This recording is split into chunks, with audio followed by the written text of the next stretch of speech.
सनातन ग्रंथों के अनुसार सूर्यदेव की दो प्रमुख पत्नियां हैं, उषा प्रातःकाल की देवी और प्रत्युषा संध्या काल की देवी। दोनों प्रकाश के दो छोर का प्रतीक है। उषा जब प्रकाश का जन्म होता है यानी सूर्योदय, प्रत्युषा जब प्रकाश विलीन होता है यानी सूर्यास्त। छठ पूजा में इन दोनों कालों में अर्घ्य दिया जाता है।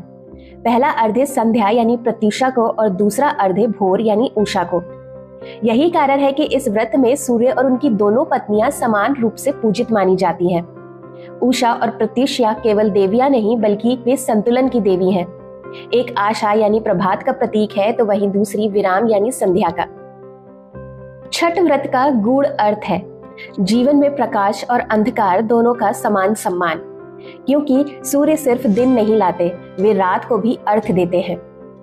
छठ में व्रत करने वाले जब जल में खड़े होकर सूर्यास्त यानी प्रत्युषा को और सूर्योदय यानी उषा दोनों समय अर्घ देते हैं तो यह शरीर के ऊर्जा संतुलन इड़ा और पिंगला नाड़ी को स्थिर करता है।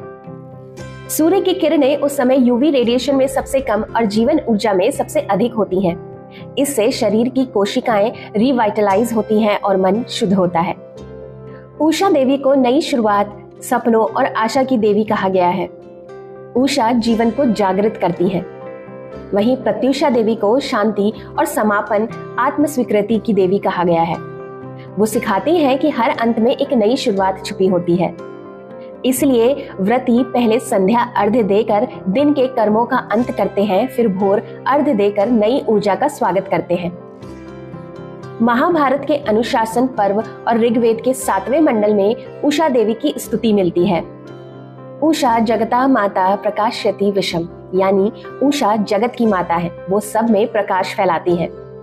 इसी परंपरा के आधार पर छठ पूजा में सूर्य की दोनों पत्नियों के साथ सामूहिक आराधना की जाती है। छठ माँ की पूजा उस संतुलन की साधना है जहाँ जीवन की हर सुबह और हर संध्या में हम ईश्वर का प्रकाश पहचानते हैं।